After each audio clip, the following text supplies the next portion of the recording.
Pushkin.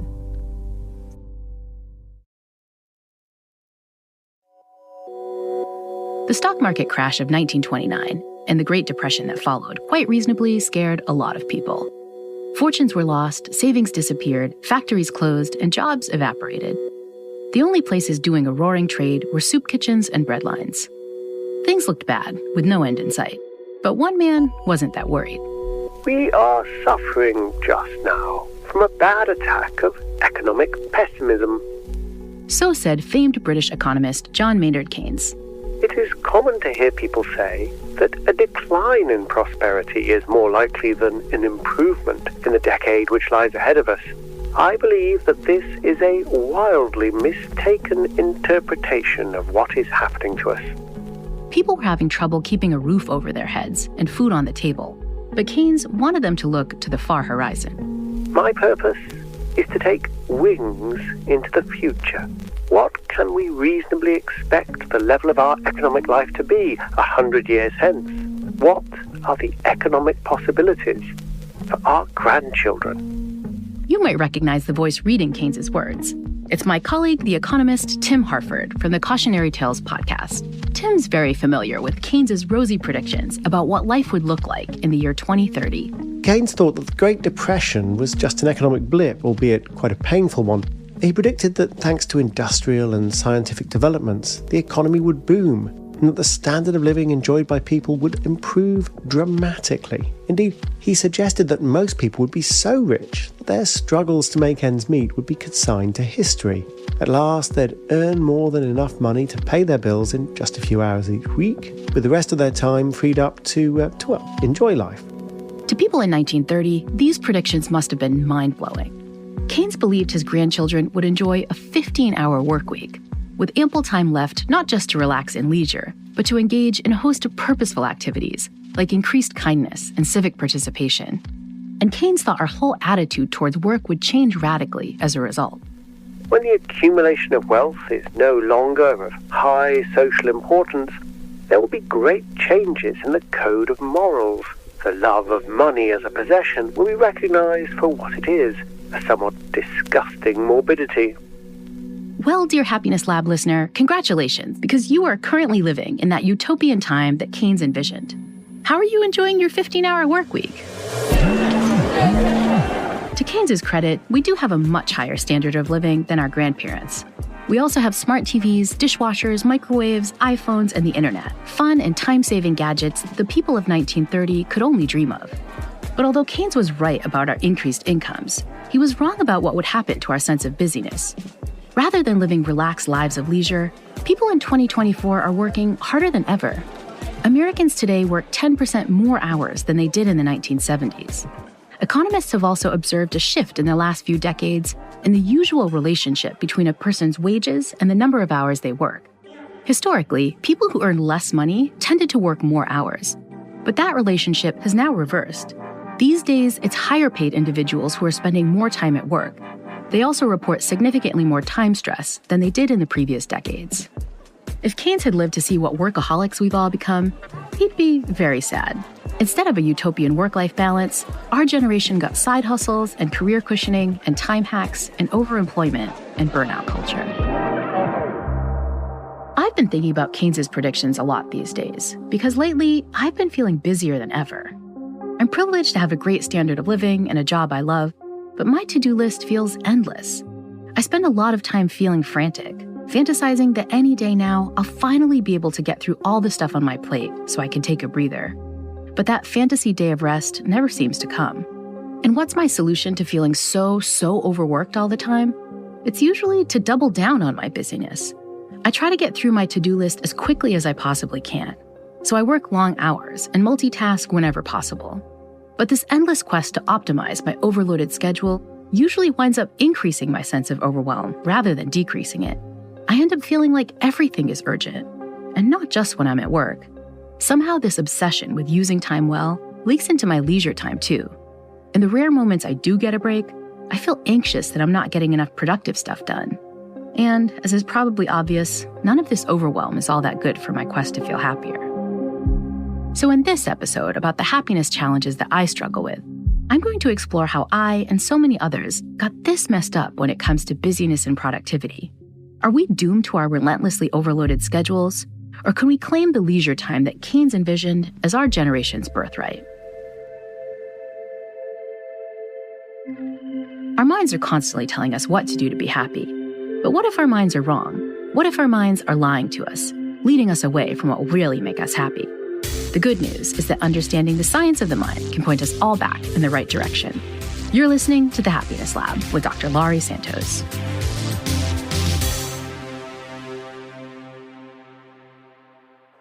Okay, Wednesday, May 29th. 6 a.m. podcast interview with a person in the UK. 9 a.m. meeting with my lab manager. 10 a.m. brainstorm meeting for my new course.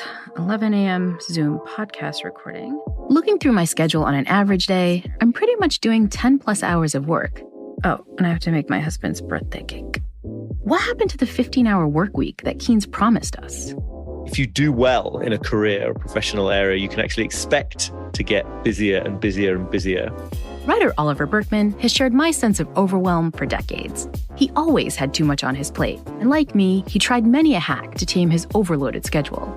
He even reviewed time management techniques and productivity tools for The Guardian newspaper in a weekly article called "This Column Will Change Your Life."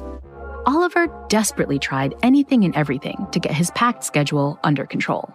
Fancy notebooks to organize your time in, year planners, pens that cost too much money, all part of an attempt to try to reach this sort of position of feeling completely in control of time. Things finally came to a head one day about 10 years ago. Oliver was sitting alone on a park bench, anxiously ruminating about all his undone tasks, when a scary thought occurred to him. None of this productivity stuff is ever going to work. In an instant, he realized that no matter how much work and self-discipline and time management gear he marshaled, he simply was never going to feel on top of all he had to do.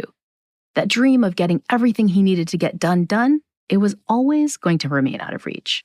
The reward for good time management is more work. Oliver christened this painful realization the efficiency trap. Anything you do to try to use time more effectively by becoming more efficient seems to be a fairly general law that what will actually end up happening is that you get a lot more busy and a lot more stressed. The sort of abstract way of talking about it is that if you make a system capable of processing more inputs, then it'll just attract a lot more inputs. A concrete example is email, right? If you get really good at answering email at a really fast tempo, you end up with loads more email because you're getting replies to your replies and you have to reply to those and you get a reputation for being responsive. And it doesn't just apply to email. If you're in a workplace setting where there's some particular kind of project that needs to be done and you get a reputation for being really fast at completing that kind of project, you're going to get loads more of those projects to complete. So that's the trap of efficiency. It's an attempt to try to get everything done, to get to the end of everything. But because the supply is infinite, it's not actually a good way to build a more productive or fulfilling life. It's just a way to sort of get busier.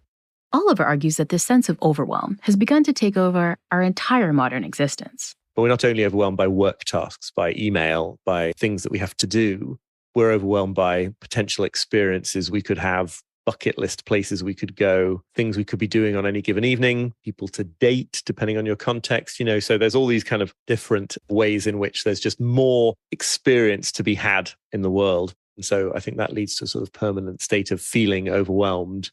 A permanent state of feeling overwhelmed?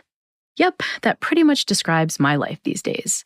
And Oliver's tough message is that if you're feeling that way too, it is, at least in some ways, your own fault. I never want to underplay the sort of broader societal and economic reasons for this. But in some sense, we do bring it on ourselves, or we at least collaborate with the situation because we're presented with this sort of infinity of things to do. And the very first thing we say to ourselves is like, okay, let's find a way to do an infinite amount of things. One reason is that being busy all the time makes us feel kind of important. If you are somebody who has your self-worth wrapped up in your productivity, right? You think that you've got to do a certain amount or reach some kind of standard to sort of be okay, then being busy is proof to yourself that you're in demand, that the spigot of opportunities has not dried up, that it's all very much part of feeling that you are doing all you need to be doing to feel good about yourself. I definitely felt called out by this comment. How often have people asked me, "Hey, how's it going?" only to get my standard response of, "Oh, I'm just so busy." The frazzled feelings behind that reply aren't fun, but if I'm being honest, I do feel weirdly proud of myself. We've created a situation that makes busyness into a status symbol. So then, obviously, by definition, you want to make sure that you've got some of that busyness. But there's a cost to seeking out busyness for the sake of busyness. We wind up stuck in a painful psychological state that the journalist Marilyn Robinson has called a sense of joyless urgency. I mean, I think that is just a very, very widespread feeling, the sense that you really got to get somewhere, but it's not really the place you necessarily want to be going. And certainly the process of getting there is not what you wanted to be doing. How did we all get so hooked into this joyless relationship with our busy schedules? Oliver suspects that at least some of the problem stems from how humans have learned to think about time. Going from introduction and widespread adoption of mechanical clocks and then into the Industrial Revolution, you get this very long, slow process that is characterized by people starting to think of time as a resource. And once you have this idea that like there's you and then there's time and you're living your life sort of lined up against a sort of a yardstick or a measure of some kind, you have to keep up. If you use a bit of time wrongly, you're wasting it. You can try to squeeze more things into that time. And all of this is kind of a spatial metaphor, right? It's all to do with time as containers and little boxes. When you really get right back down to the experience of being in time, it isn't like that at all. We just get this one moment and then the next moment and then the next moment. I think we really need this idea of being able to think about time as a resource for all sorts of things. But it's a little bit crazy, really, when we try constantly to interact with time as something that it isn't, which is something we can sort of hoard or endlessly fit more things into. None of it quite makes sense. But there's another way that our thinking about productivity doesn't quite make sense. One that relates to the changing face of modern work. These days, a lot of our jobs are a bit weird. The Happiness Lab will return in a moment.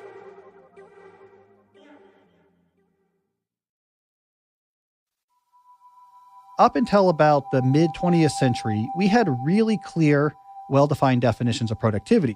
Best-selling author and computer scientist Cal Newport has spent a lot of time thinking about why modern work is so overwhelming. So if you're in agriculture, it was bushels per acre of land under cultivation. You could measure it. It was a number. You could change how you planted your crops, and you could see if that number went up and down. When we got to industrial manufacturing, mills followed by factories, we could do something similar. A factory manager on an assembly line can easily measure, say, the number of widgets or Model T Fords produced per labor hour. People could just tell if everyone was using their time efficiently and contributing to the company's bottom line. All that fell out the window with knowledge work, which really emerged as a major sector in the 1950s. Knowledge workers create useful goods and services not through physical assembly line style labor, but through their thoughts. The modern economy is full of such professionals. Scientists, doctors, writers, professors, attorneys, even podcast hosts. But professionals like these don't end the day with a bunch of widgets piled up on their workbench. And that means it's harder to assess their productivity. Take, for example, what it would mean to define productivity in my own form of knowledge work, making a podcast. How could I make the Happiness Lab as productive as possible? I could try to take a mathematical approach and define productivity as the number of episodes we make. But should I go with the sheer number of episodes? Maybe longer episodes are better than shorter ones. Or maybe I should count ad revenue per episode or listener downloads. Each of these could be a reasonable metric for podcast productivity. So which should I choose? Similar kinds of questions pervade pretty much all knowledge work. We do not get a lot of direct feedback in terms of how well is what you're doing right now impacting what we care about. It's free floating. And things get even more complicated when you ask how you should be allocating your time to achieve whatever free-floating definition of productivity you came up with. The typical knowledge worker has many different things they're working on, and what they're working on might be different than the person right next to them. It can shift. It's more informal. Also, how we do our work is very personal, which is a real innovation to knowledge work we don't see in other places. Supervising factory workers on an assembly line is easy. You figure out how to best build your widget, and you tell your employees, hey, make the widget like this. But none of that holds for a job like podcasting or teaching or programming. Knowledge work is too complicated. It's creative. It's skilled. The individual knowledge workers know more about what they're doing than the people supervising them. So we got to allow the individual workers autonomy. Allow them to have autonomy in figuring out how they're going to do their own work. But managers did want some way to determine whether or not knowledge workers were putting in useful effort. So they came up with what Cal thinks is a very problematic alternative: pseudo-productivity. So pseudo-productivity is a crude heuristic that says visible activity, that's going to be my proxy for figuring out whether or not you're doing useful effort. So the more I see you doing things, the more productive, in scare quotes, I'm going to assume you're being. This is the dominant way I think we measure effective work. This need to monitor visible effort led to other changes in the knowledge work sector, ones that had nasty implications for a worker's sense of autonomy and happiness. When the knowledge sector grew as a big sector, and we said, how are we going to literally organize this work? We said, well, let's just do what the factories do. You will come to a building, we'll all gather in the same place, we'll be there for a long shift so that we can just see that everyone is working. That's how I know you're working, because you have to come to this building and I can physically surveil you. That's pseudo-productivity. There's nothing about cognitive work that says the best way to do this is as many hours as possible or to do it in one contiguous shift. But if our main metric for productivity is visible activity, then it made life a lot easier for the managers. But of course, such surveillance didn't make life easier for the knowledge workers.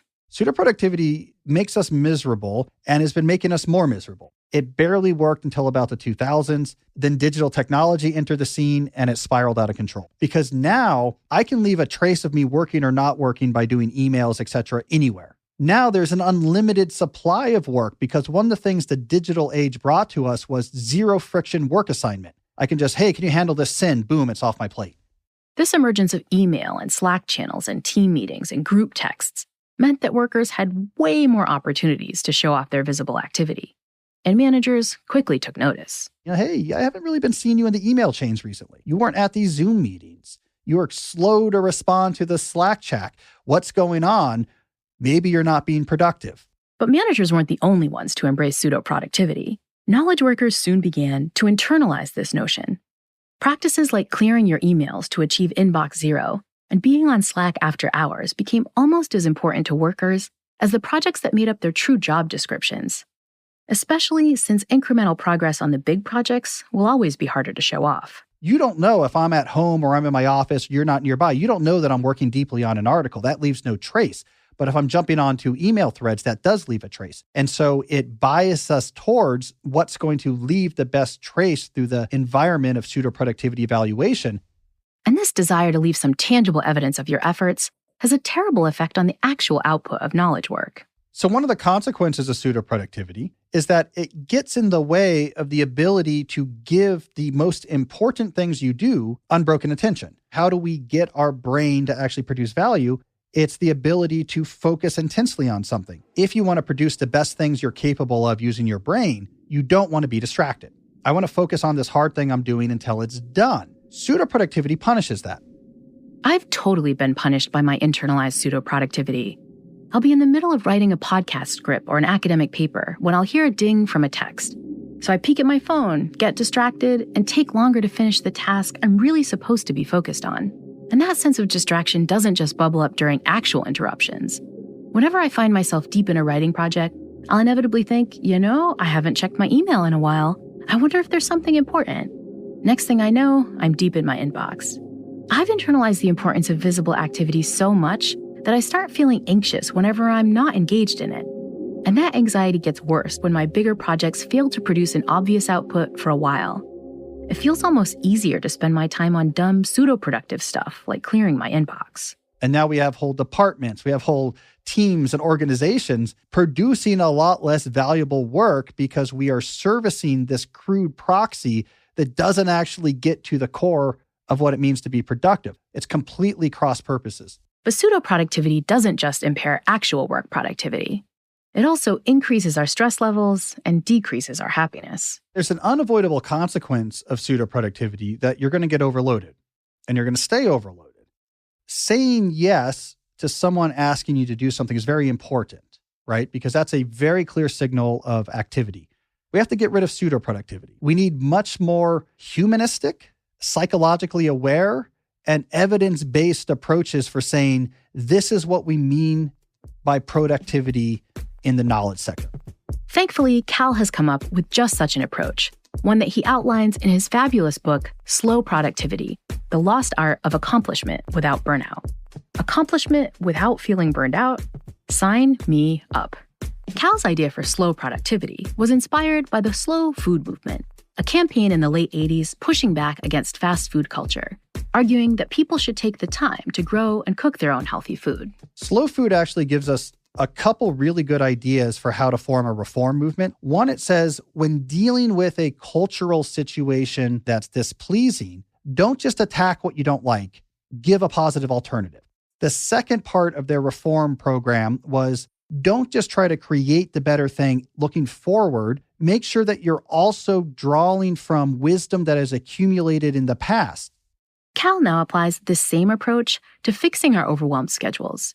He turned to knowledge workers of the past, professionals who lived back in John Maynard Keynes' day and even before, to see how they produced their most effective work. Such insights led Cal to develop the 3 core principles of slow productivity: doing fewer things at once, working at a more natural pace, and then obsessing over the quality of what you do. Let's start with doing fewer things at once. Well, when we're doing fewer things, we are relieving ourselves of not just a lengthy task list, but the administrative overhead that comes along with each of those items on our task list. And this is something I think people often overlook, is that when I say yes, I'm not just saying yes to eventually how many hours am I going to spend writing the report or doing the committee or whatever it was I said yes to. When I say yes to something, it's also going to come with persistent administrative overhead responsibilities. It's going to be emails back and forth with people who are involved in it. All right, every Wednesday we got to jump on Zoom. And it's going to be cognitive space taken up by the fact that, hey, this thing's ongoing and some part of your brain wants to think about it. So when you say yes to lots of things, even if you're not working on the actual projects at the same time, all of their administrative overhead begins to pile up. And so what happens is the more things I've said yes to, the less time I actually have to work on things. This hit me like a ton of bricks. When I look at my own calendar, I see days and days broken up with staff meetings and check-ins and random appointments. Cal calls commitments like these productivity termites. They eat up the big blocks of time in our schedule, so much so that little solid foundation is left for the stuff that matters. And this is a negative feedback cycle that can get pretty nasty, because once you have enough of your day servicing commitments but not working on them, you fall behind. And the only way to escape from this spiral is to start reclaiming time outside of work hours, and you have to work on the weekends and late at night and early in the morning. Doing fewer things at once is not the same as doing fewer things overall. In fact, you're going to accomplish a lot more per year if you keep your plate much more sparse. But it's not enough to streamline what you work on. You also need to work at a more natural pace. As Cal looked to the great writers and thinkers of the past, he realized they didn't work the way most of us do today. So when knowledge work emerged, we said, okay, how are we going to deal with this? We said, we'll use pseudo-productivity as our metric for effective action. Well, what was the best way to monitor pseudo-activity back then? We said, we'll run our offices like a factory. Managers brought knowledge workers into a building where they could be observed. Employees were stuck there for 8 hours a day, working the entire time. But applying a factory model to writing good computer programs or academic papers or podcast scripts doesn't work that well. So cognitive work is not something that you can just churn out of your mind like a widget as many hours as you want in a row. It's not like putting steering wheels on a Model T. It needs way more ups and downs. I have to get the right information. I need to think about what I want to do. And then there's periods of great intensity. But then that might need to be coupled with periods where I'm really pulling back. My brain is recharging and trying to find new inspiration. Our brain does not operate like an assembly line, but we run it that way. And now I think we have a lot of misery because of it. Cal argues we need to take a much more humane approach to our schedules. We need to build in the natural variability that thinking well requires. We need to expect that some days will be filled with more progress than others. And we need to intentionally build in time to recharge without beating ourselves up over it. And Cal has a specific suggestion for doing this, a practice he calls small seasonality. Standard seasonality is what our Neolithic ancestors used to do. The winter, I don't do as much work as the fall when I'm bringing in the harvest, and you have these variations in seasons. So we can shift intensity at smaller scales. I'm going to take the 3 weeks in December before we get to the holidays, and I pull back for those 3 weeks. It's a lower intensity period that's not as big as a season, but it gives me some variation. You could do this at an even smaller scale. I don't schedule meetings on Mondays. Don't tell anybody this. When someone wants to set up meetings, you can propose all sorts of times. You just never happen to propose a time on Mondays. So now every week you have this first day that has a fully different feel than the other days. But working more naturally also requires taking a healthier approach to your workspace. If our work primarily uses our brain, everything that impacts our brain is relevant to our work. So just like if I was an athlete and my work primarily involves my body, other things I'm doing to my body matters. If I'm sort of doing a bunch of squats right before a soccer game, it's going to matter. But we don't think about this with cognitive work. But the environment that our brain is exposed to impacts how our brain functions. And so when you see that laundry basket at your home office, there's a whole other part of your brain that says, we got to do laundry. When are we going to do laundry? Which means your efforts to write a book chapter, whatever, is going to be degraded. So if you make a living with your brain, you have to separate where you do this brain work from where you live. Location matters. If you're a remote worker, Cal recommends finding a spot that doesn't remind you of all your other daily pressures. Find a coffee shop or co-working space, even a large closet, anywhere that stops you from seeing and thinking about all the stressful stuff in life so you can focus on your important projects. And once you're settled down to work, Cal says you need to obsess over the quality of what you do. Obsessing over the quality of what you do is the glue that holds the other two principles together. There's two things that happen once you start caring about quality. One, it justifies for yourself going slower, because to do things really well, you have to slow down. On the flip side, when you get really good at something because you obsess over your quality, you get more leverage and control over your work life, and it becomes easier. Obsessing over quality can help reduce burnout in other ways, too.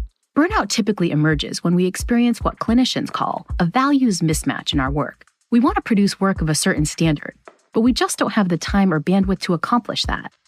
When we can't give meaningful projects our full attention and creative energy because we're doing so many other things, we feel cynical and overwhelmed. But obsessing over the quality of our work prevents that sort of values mismatch. We wind up able to put our full passion and energy into what truly matters. But this ability to focus on what truly matters requires one other important but very painful realization. There may never be enough time to do everything we really care about. We've got minds that allow us to conceive of an infinite number of things we want to do or could do or should do. And yet we are these sort of animals who can only do so much of it. The Happiness Lab will return after the break.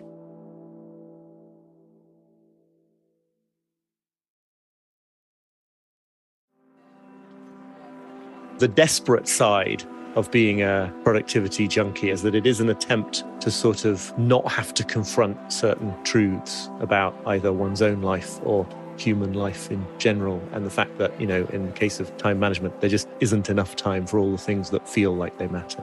Former productivity junkie Oliver Burkeman now embraces all the tenets of slow productivity that Cal Newport described earlier. He does less, tries to work at a more reasonable pace, and focuses on high-quality work. But Oliver thinks there's one more painful truth we must confront if we want to find the utopian work-life balance promised by John Maynard Keynes.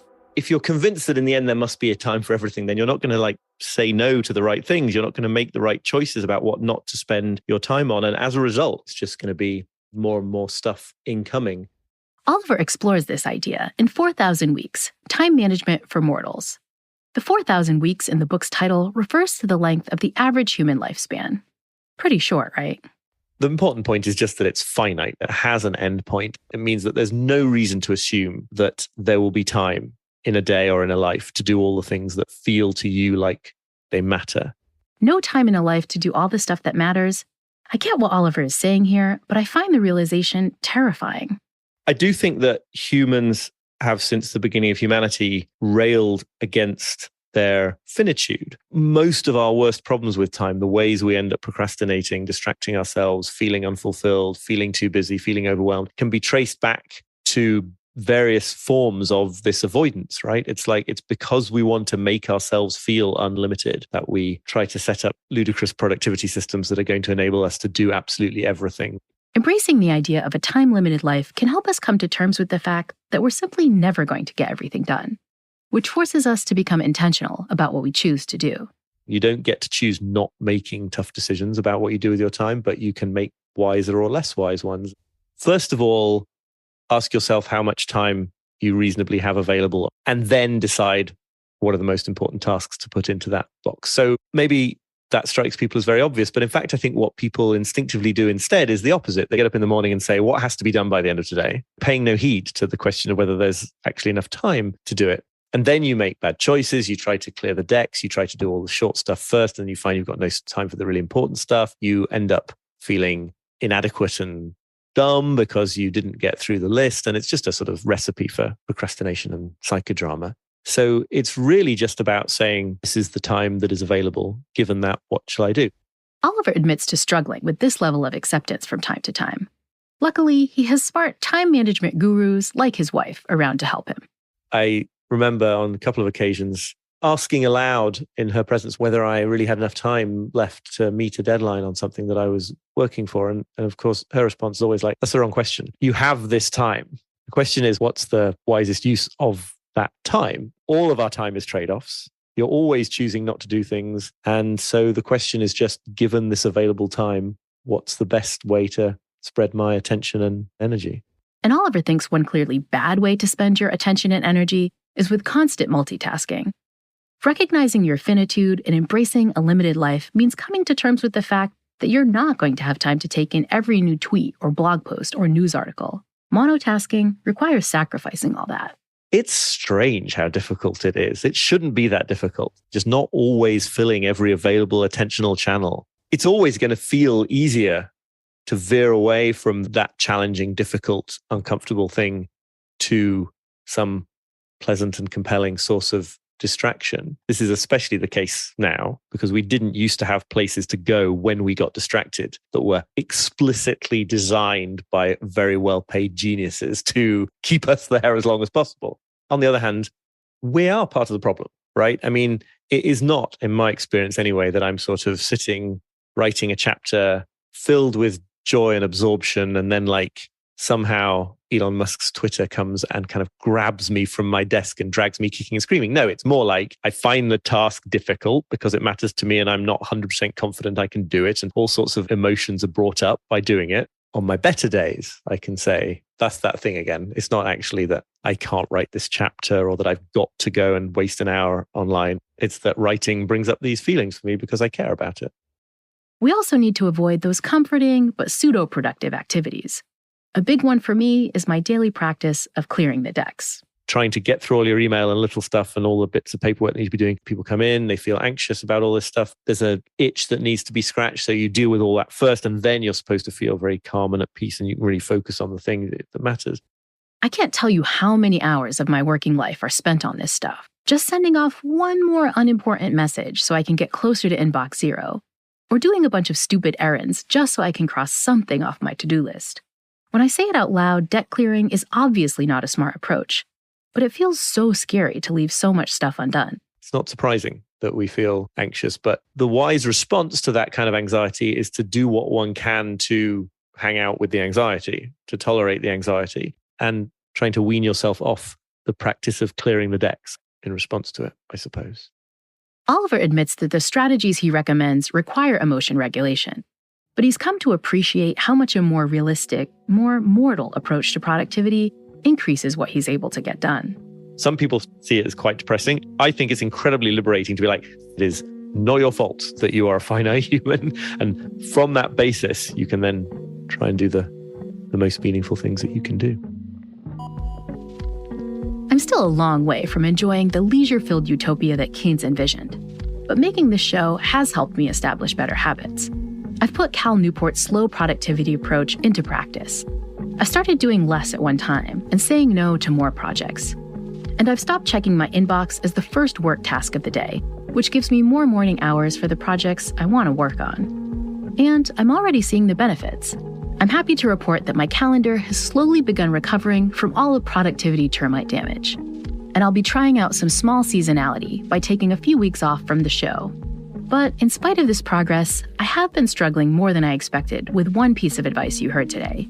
It was Oliver Burkeman's idea that we need to embrace time management for mortals. You see, I don't really like the idea that I'm finite. I hate thinking that I ultimately won't have time for all the important stuff in life due to the fact that I'm going to die someday. I find the idea that I'm limited to 4,000 weeks utterly terrifying. But could my avoidance of my inevitable demise be doing more harm than good? Okay, it helps if I close my eyes. I am going to die. I am going to die. I am going to die. Could I wind up happier by accepting, maybe even welcoming my own mortality?